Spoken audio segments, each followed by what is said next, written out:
مفسر قرآن مجاہد انتھک میری مراد میاں محمد جمیل صاحب میگتیان اور اپنے خیالات اظہار۔ حمداً کثیراً طیباً مبارکاً فی کما تحب و ترضی اللہم صلی علی محمد وعلی آل محمد وبارک وسلم۔ اعوذ باللہ من الشیطان الرجیم بسم اللہ الرحمن الرحیم۔ یا ایہا الذین آمنوا قوا انفسکم واہلیکم نارا وقودها الناس والحجارہ علیہا ملائکۃ غلاظ شداد لا یعصون اللہ ما امرہم ویفعلون ما یؤمرون۔ اے صاحب ایمان لوگو، اپنے آپ اور اپنے عزیز و اقربا کو جہنم کی ہولناکیوں سے بچاؤ۔ اللہ جہنم میں نافرمان لوگوں اور پتھروں کو جھونکا جائے گا۔ اللہ نے اس پہ ایسے ملائکہ کی ڈیوٹی لگائی جو بڑے ہی سخت طبیعت اور ترشرو، وہ مجرموں کو اسی طرح سزا دیں گے جس طرح اللہ انہیں حکم صادر فرمائے گا۔ معزز بھائیوں اور میرے عزیز خطبہ، سوچ کے تو یہ آیا تھا کہ سیرت طیبہ حیات مبارکہ پہ کوئی گفتگو کروں، مگر یہاں آ کے معلوم ہوا کہ ہماری جماعت کے بڑے ہی قابل احترام خطیب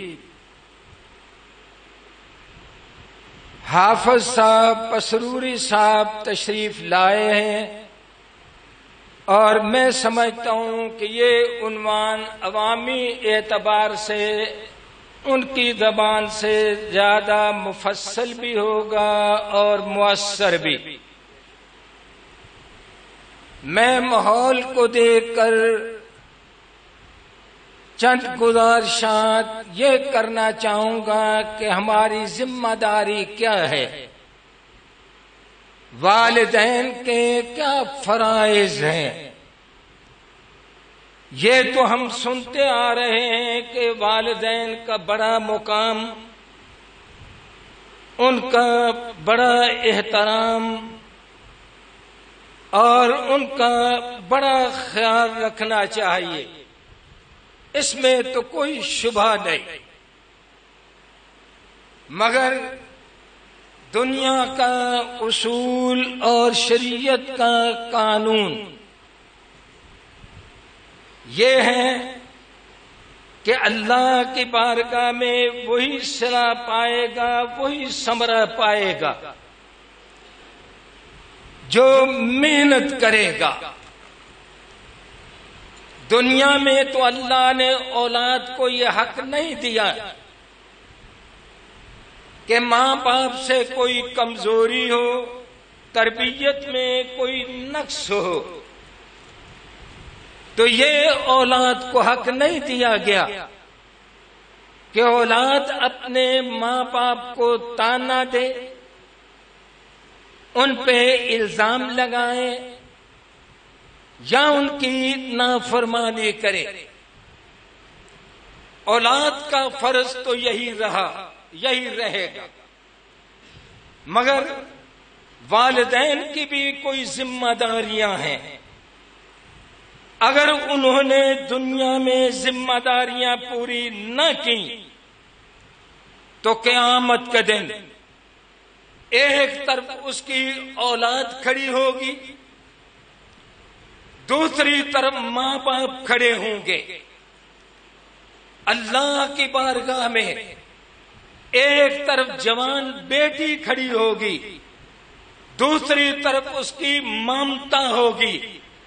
اللہ دونوں کے درمیان حق و انصاف کے ساتھ فیصلہ فرمائیں گے اور پوچھیں گے کہ میں نے تمہیں بڑا مقام دیا تھا، اپنے حقوق کے بعد میں نے اپنی کتاب میں والدین کے حقوق کا بار بار تذکرہ کیا، مگر تم مجھے بتاؤ کہ تم نے اپنا فرض نبھایا، اپنی ذمہ داری پوری کی.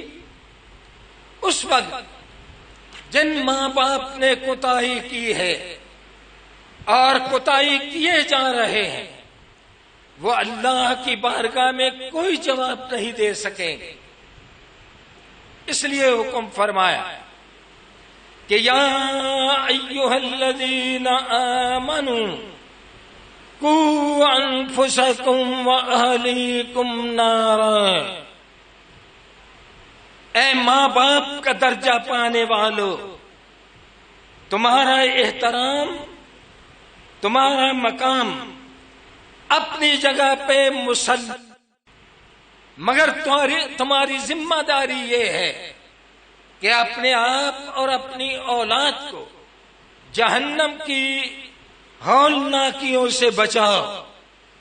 یہ وہ فرض ہے جس کے بارے میں اللہ کے پیغمبر کا ارشاد گرامی آپ فرمایا کرتے تھے کہ کل مولود یولد علی الفطرہ فابواہ یحودانہ او ینصرانہ او یمجسانہ.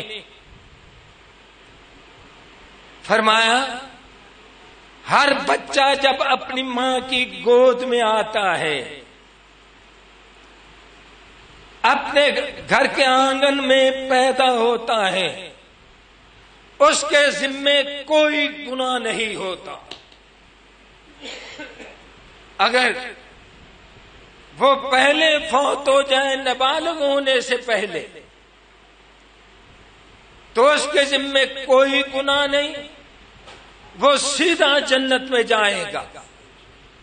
اگر ماں باپ کا عقیدہ ٹھیک ہوا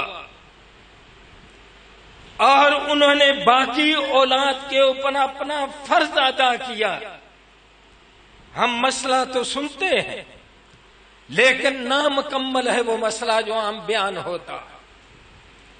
عام بیان یہ ہوتا ہے کہ نابالغ بچہ فوت ہو جائے، قیامت کے دن وہ اپنے ماں باپ کا ہاتھ پکڑے گا، اللہ کی بارگاہ میں اصرار کرے گا، بار بار فریاد کرے گا کہ میرے مالک یہ میرے ماں باپ ہیں، انہوں نے مجھے جنم دیا، تو نے مجھے پہلے بلا لیا.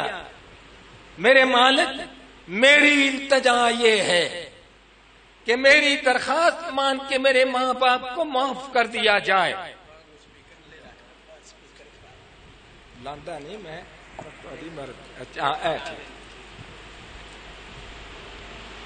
اس بچے کی درخواست قبول ہوگی میرے بزرگوں جس کے ماں باپ کا عقیدہ ٹھیک ہوا، باقی اولاد پہ انہوں نے اپنا فرض ادا کیا. یہ مسئلہ ذہن میں رکھ کے اگلی بات سنو کہ اللہ کے پیغمبر نے فرمایا کہ کل مولود یولد علی الفطرہ، ہر پیدا ہونے والا بچہ فطرت اسلام پہ پیدا ہوتا ہے، پاک پیدا ہوتا ہے، پاکیزہ پیدا ہوتا ہے، اس کے ذمے کوئی گناہ کوئی جرم نہیں ہوتا. فرمایا اب تو ماں باپ کی ذمہ داری اور بڑی ذمہ داری۔ ارشاد فرمایا کہ یہ ماں باپ کا فرض ہے، ان کی ذمہ داری ہے، چاہے تو اسے یہودی بنا دے، اگر ماں باپ یہودی ہیں تو اولاد یہودی بن جائے گی، ماں باپ کرسچن ہیں اولاد عیسائی ہو جائے گی، ماں باپ مشرک ہیں، آتش پرست ہیں، بدعتی ہیں، اولاد بھی بدعتی ہو جائے گی۔ جیسا ماحول دو گے ویسی اولاد ہو جائے گی۔ یہ اصول ہے اللہ کا، کبھی کبھی وہ اپنے اصول کو بدلتے ہیں، ورنہ یہ نیچر کا اصول ہے، یہ قدرت کا اصول ہے، یہ فطرت کا اصول ہے جو ہم دیکھتے ہیں۔ کبھی ہو نہیں سکتا کہ تمے کی بیل کے اوپر تربوز لگ جائے،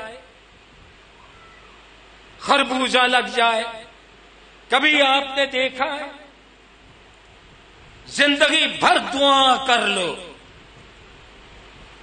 کبھی اللہ اپنے قانون کو نہیں بدلتا۔ تما ہے تو تما ہی لگے گا، تربوز ہے تو خربوزہ نہیں تربوز لگے گا۔ یہ اللہ کا قانون ہے، یہی قانون ہمارے گھر میں نافذ ہوتا کہ جیسی اولاد کی تربیت کریں گے ویسی اولاد ہو جائے۔ اور بڑی بھاری ذمہ داری ماں باپ کی ہو۔ نبی علیہ السلام نے دوسرے موقع پہ یہ اصول وضع فرمایا، فرمایا کل شیء یرجع الی اصلہ، ہر چیز اپنے اصلے پہ جاتی ہے، اصل پہ جاتی ہے۔ یہ ہے میری اولاد کی ذمہ داری۔ یہ کبھی کبھی اللہ اپنی قدرت کا کرشمہ دکھاتا ہے، اور وہ دکھاتا رہتا،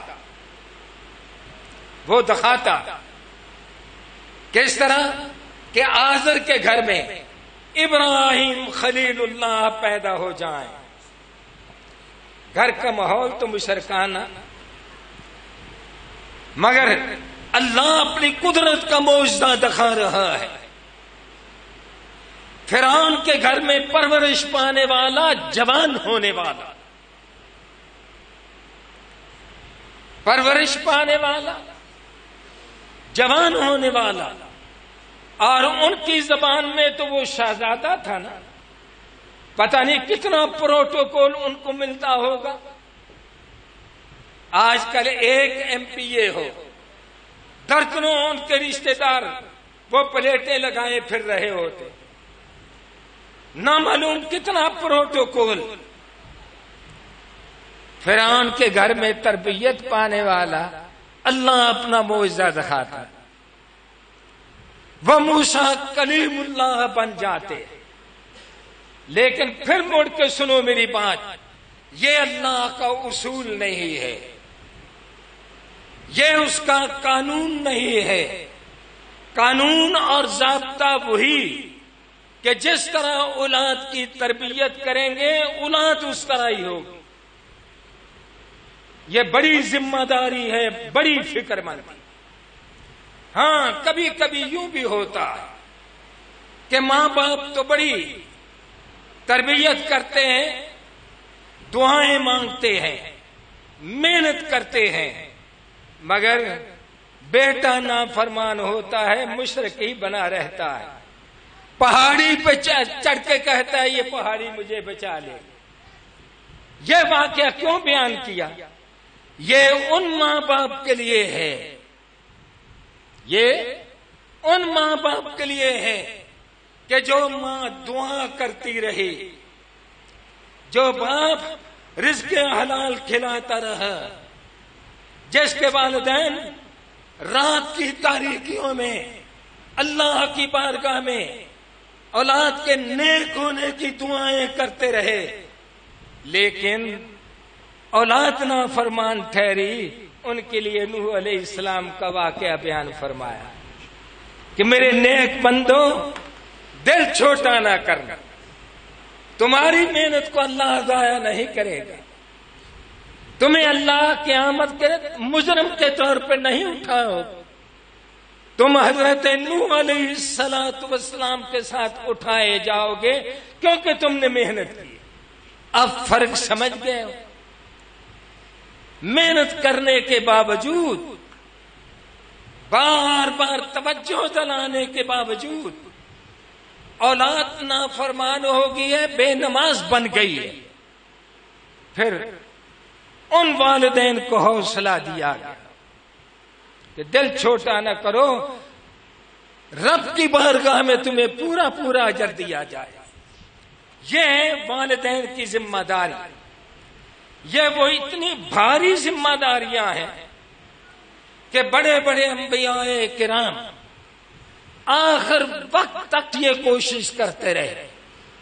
آخر وقت تک. ایک پیغمبر کا واقعہ اللہ قرآن میں بیان کرتا ہے پہلے پارے میں کہ اس پیغمبر کا آخری وقت آ گیا. موت کا فرشتہ حاضر ہوا. یہ انبیاء کا پروٹوکول ہے اور کسی کا پروٹوکول نہیں ہے کہ ہر پیغمبر سے پہلے موت کا فرشتہ یہ درخواست کیا کرتا تھا کہ جناب پیغمبر اگر اجازت ہو تو موت کی کارروائی شروع کرے. وقت تو ان کا بھی مقرر تھا لیکن یہ ان کے ادب اور مقام کا تقاضا تھا. ہر پیغمبر سے موت کا فرشتہ یہ کہتا ہے. موت کا فرشتہ آیا. ابھی کچھ وقت باقی تھا. اپنی اولاد کو بلایا. بلا کے فرمانے لگے بیٹا میرے چل چلاؤ کا وقت ہے. میں اس منزل کی طرف جا رہا ہوں جہاں سے کوئی پلٹ کے واپس نہیں آیا کرتا. نیک ہے تو اسے آنے کی ضرورت نہیں ہے، برا ہے تو اس کو آنے ہی نہیں دیتے. یہ تو جوہلا کا عقیدہ ہے اور اب تو تعلیم عام ہو گئی ہے. اب تو بریلوی بچے بھی اس عقیدے کو نہیں مانتے کہ بھائی جمعرات کو بزرگ آتے ہیں روئے آتے. اب وہ نہیں مانتے. جن کو تھوڑی سی سینس ہے نا وہ نہیں مانتے اس عقیدے. وہ سمجھ گئے ہیں کہ جانے والے کبھی واپس پلٹ کے نہیں آیا کرتے. اگر یقین نہیں تو اس جوان بیٹی سے پوچھو جس کے باپ نے اس کی نسبت کی ہوئی ہے. ابھی شادی کا نکاح کا وقت نہیں آیا، باپ کو بلاوا آ گیا، باپ کی لاش نکل رہی ہے، بیٹی چیخیں مار مار کے روتی ہے لیکن اسے یقین ہے کہ میرا باوا کبھی واپس نہیں آئے. اس لیے وہ جہالت ختم ہو گئی. یہ اہل حدیثوں کا کارنامہ، یہ میرے خطیبوں کی خطابت کا ثمرہ اور نتیجہ کہ آج پڑھے لکھے لوگ اس جہالت کو نہیں مانتے. ان کا بھی عقیدہ ہے کہ جانے والا کبھی واپس نہیں آتا. وقت کا پیغمبر کہتا ہے کہ میں جا رہا، مجھے بتلاؤ کہ میرے بعد کس کی عبادت کرو. یہ ہے میرا اور آپ کا عنوان. دعا کی ہوئی تھی، رزق حلال کھلایا ہوا تھا، تربیت فرمائی ہوئی تھی. بیک دبان ہو کے سارے کہتے ہیں کہ بابا اطمینان کے ساتھ جاؤ. قرآن کو یہ منظر اتنا مستجاب ہوا، پیارا لگا. ماں باپ کے لیے یہ نقشہ پیش فرما دیا. فرمایا ام کنتم شہداء اذ حضر یعقوب الموت اذ قال لبنیہ تعبدون من بعدی قالوا نعبد الہک و الہ آبائک ابراہیم و اسماعیل و اسحاق الہا واحدا ونحن لہ مسلمون. یہ ہے ماں باپ کی تربیت کا نتیجہ. یہ ہے میرا اور آپ کا پہلا فرض کہ اولاد کو عقیدہ توحید سمجھاؤ، پکا کر دو. عقیدہ توحید سمجھاتے ہوئے اللہ کے پیغمبر کا انداز کیا تھا جب جوانوں کو مخاطب کرتے، ایک تو ابو درداء کو فرمایا تھا، دوسرا معاذ ابن جبل رضی اللہ تعالیٰ عنہ کو فرمایا تھا، دونوں کے لیے الفاظ ایک کے ہیں۔ فرمایا لا تشرک باللہ ان قتلتا او حرکتا، او جوان کٹ جانا منظور کر لینا لیکن اللہ کے ساتھ شرک نہ کر۔ یہ ہے غیرت توحید، یہ توحید کی غیرت اپنی اولاد کو سکھلاؤ۔ یہ تو میرے خطیبوں کا اور مسجدوں کی برکت ہے، ورنہ آج تو وہ ماں باپ مجھے نہیں دکھائی دیتے جو اپنی اولاد کو عقیدے پہ اتنا زور دیتے، یہ ہے جب بچوں کو سمجھاتے تھے، چھوٹے بچوں کو، پھر اس پیار کے ساتھ سمجھاتے، اس انداز کے ساتھ سمجھاتے کہ آپ کا چچا داد بھائی حضرت عبداللہ ابن عباس اس طرح اس کے کندھے کے اوپر ہاتھ رکھا شفقت اور محبت کے ساتھ، اور کیا فرمایا کہ یا غلام، اے میرے بچے، اے برخوردار۔ آگے بیان کرتے گئے، آخر میں فرمایا بیٹا ساری دنیا تیری دشمن ہو جائے، زندہ بھی اور مردہ بھی، نیک بھی اور بدماش بھی، شریکہ بھی اور حکمران بھی، سارے مخالف ہو جائیں، وہ تجھے تکلیف دینا چاہیں، نقصان پہنچانا چاہیں، میرے بچے تیرے مقدر میں اللہ نے نہیں لکھا تجھے ذرہ برابر نقصان نہیں پہنچا سکتا۔ عقیدہ تو ہوا نا، سمجھانے کا انداز بھی ہوا۔ بیٹا اگر وہ تجھے فائدہ پہنچانا چاہیں تو وہ تجھے فائدہ نہیں پہنچا سکتے، تجھے وہی فائدہ ملے گا جو اللہ نے تیرے مقدر میں لکھ دیا ہے۔ اگر ہم چھوٹے بچوں کی یہ تربیت کریں پیار کے ساتھ تو پھر وہ منظر تو نہ دیکھنا پڑے کہ سب سے پہلے ماں کی نافرمانی کرتے ہیں۔ 10-12 سال کا بچہ سب سے پہلے ماں کی نافرمانی کرتا، ناشتہ تیار نہ ہوئے بستہ چلا کے وہ مارتا، میں اسکول نہیں جاتا، اسی طرح ایسا بھی اس طرح۔ اگر ماں نے یہ پیار کی لوریاں دی ہو کہ بیٹا تیرے مقدر میں آج ناشتہ نہیں، تو بیٹا ناراض ہونے کی کیا ضرورت ہے؟ یہ ہے وہ تربیت جو عقیدہ توحید کے حوالے سے میرا اور آپ کا فرض۔ اس کے ساتھ اللہ کو وہ توحید قبول نہیں ہے جس مواعظ کے کلیجے میں شرک کے بارے میں نفرت نہ ہو، بے شک وہ شیخ الحدیث۔ دونوں چیزیں لازم ملزوم ہیں۔ ہمارے اندر توحید کی محبت تو ہے مگر شرک کے بارے میں وہ نفرت موجود نہیں ہے، موجود ہے لیکن اگر اتنی تعداد میں ماشاءاللہ اہل توحید، اہل حدیث بھی اور دیوبندی بھی، اتنی تعداد، اگر ہمارے اندر وہ توحید کی غیرت ہوتی، یہ کبھی نہ حاجی صاحب دیکھنے میں آتا کہ گاڑیوں کے پیچھے لفظ اللہ میں ان کی زبان بولتا ہوں تاکہ تمہیں سمجھ لگ جائے، لفظ اللہ میں پائتن پاک لکھے ہوتے۔ یہ کیوں ہے؟ معاشرے کے اندر ہم نے شرک کے بارے میں غیرت پیدا نہیں کی، غیرت پیدا نہیں۔ یہ غیرت ہے نا کہ کوئی آدمی اللہ کے پیغمبر کی، رب کے قرآن کی تھوڑی سی توہین کرتا ہے، کس طرح ہم باہر نکلتے؟ غیرت ہے نا، ہونی چاہیے۔ اللہ قبول فرمائے. یہ غیرت ہے نا کہ ہم برداشت نہیں کرتے, کرنا بھی نہیں چاہیے. اگر توحید سمجھی ہوتی میرے نوجوانوں, شرک کے بارے میں غیرت پیدا ہوتی, یہ کبھی نہیں ہو سکتا تھا.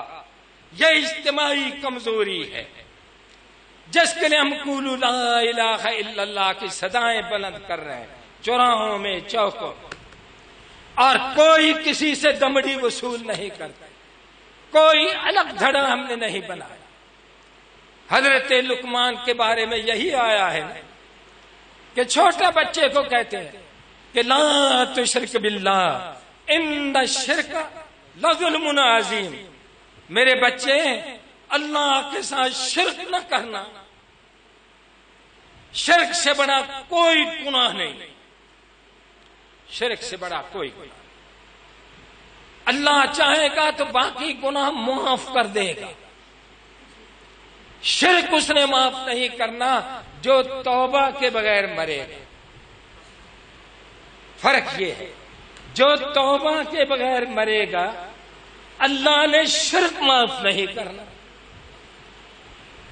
جو توبہ کے بغیر مر گیا, موقع نہیں ملا, غفلت میں رہا, بے شرمی میں رہا, بے حیائی میں رہا, بدکاری کرتا تھا, اس طرح ہی مر گیا. موقع نہیں ملا یا بدکاری کرتا ہوا ہی اسی جرم میں مر گیا. اللہ چاہے گا, دیکھو شرک کتنا جرم ہے, اللہ چاہے گا تو اس کی بے حیائی کو اللہ معاف کر دے گا. بیٹھا ہے ایک جوان جو ڈاکو قبیلے کے ساتھ تعلق رکھنے والا, نام اس کا آپ نے سنا ہوگا, حضرت ابو ذر غفاری رضی اللہ.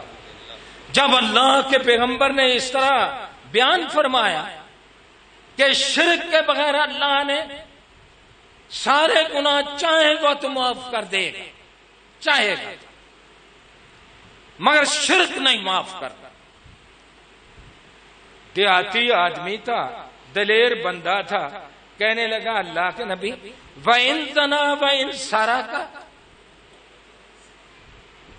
وَإِن زَنَا وَإِن سَرَقَ. اللہ کے نبی فرماتے ہیں ابو ذر وَإِن زَنَا وَإِن سَرَقَ. ابو ذر کو ابھی تسلی نہیں ہوئی, کہتا ہے وَإِن زَنَا وَإِن سَرَقَ. اللہ کے نبی پھر فرماتے ہیں ہاں وَإِن زَنَا وَإِن سَرَقَ. ابھی بھی یہ مطمئن نہیں ہوا, تیسری دفعہ پھر کہتے ہیں وَإِن زَنَا وَإِن سَرَقَ. آپ فرماتے ہیں وَإِن زَنَا وَإِن سَرَقَ. ذرا اندازہ کرو شرک کے بارے میں, جس کے بارے میں معاشرے میں ہم نفرت پیدا نہیں کر سکتے. بڑی بڑی کانفرنسیں, بڑے بڑے اجل خطیب, مگر ہم یہ ماحول پیدا کرنے میں بہرحال ناکام ٹھہرے. انہوں نے بدعات کے بارے میں ماحول پیدا کیا ہے کہ نہیں کیا؟ کہ میلاد کے موقع پہ کیا ان کے بڑے لیڈر آتے ہیں کہ گھروں میں جھنڈیاں لگاؤ, جلوس نکالو؟ ان کے لیڈر آتے ہیں, آپ کے گاؤں میں آئے, جلوس تو نکلا ہو ہر شہر.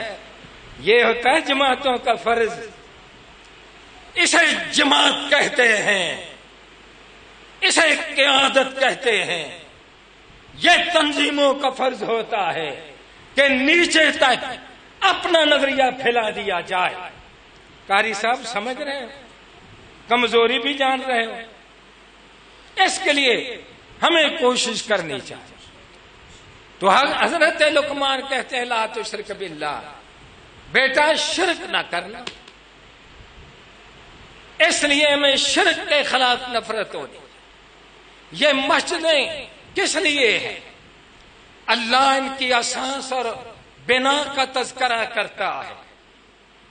مسجد کی تعمیر کا, اس کے بنانے کا مقصد اللہ بیان فرماتا ہے وَأَنَّ الْمَسَاجِدَ لِلَّهِ فَلَا تَدْعُوا مَعَ اللَّهِ إِلَٰهًا أَحَدًا وَأَنَّ الْمَسَاجِدَ لِلَّهِ.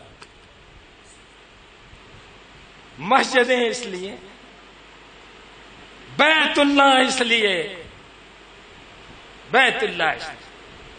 فرمایا لوگوں، مسجد بنانے کا پہلا تقاضا، پہلا مطالبہ، پہلا مقصد یہ ہے کہ صرف اللہ کی عبادت ہونی چاہیے اور اس کی توحید کی دعوت ہونی چاہیے۔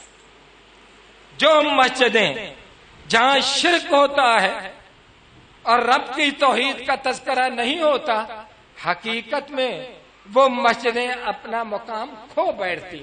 مسجد تو رہتی ہے، نماز تو ہو جاتی ہے، مسجد رہتی ہے، نماز ہو جاتی۔ کیوں کہ بیت اللہ میں جب اتنے بت تھے، نماز تو اس وقت بھی ہو جاتی۔ لہذا مسجد بنانے کا پہلا مقصد ہے، اور اس کے لیے حضرت ابراہیم علیہ السلام کی ایک دعا کا تذکرہ کرنے کے بعد گفتگو کو انشاءاللہ ختم کیا جا رہا، کیونکہ آدھا گھنٹہ ہو گیا، 35 منٹ میں اپنی گفتگو کیا کرتا ہوں۔ حضرت ابراہیم علیہ السلام نے جب بیت اللہ کی تعمیر مکمل فرمائی، بڑی دعائیں، ایک دعا یہ کہتے ہیں، اور یہ سوچو ذرا، ابھی میں اپنے عزیز قاری صاحب سے بات کر رہا تھا کہ اللہ نے حکم دیا تھا نا، اللہ نے آئی صاحب امتیاز صاحب نشاندہی کی تھی نا کہ جاؤ وہاں بیت اللہ جا کے تعمیر کرو۔ ابراہیم علیہ السلام نے یہ عرض کی ہوگی، مجھے تو معلوم نہیں کہاں کرنا، فرشتے کی ڈیوٹی لگائی۔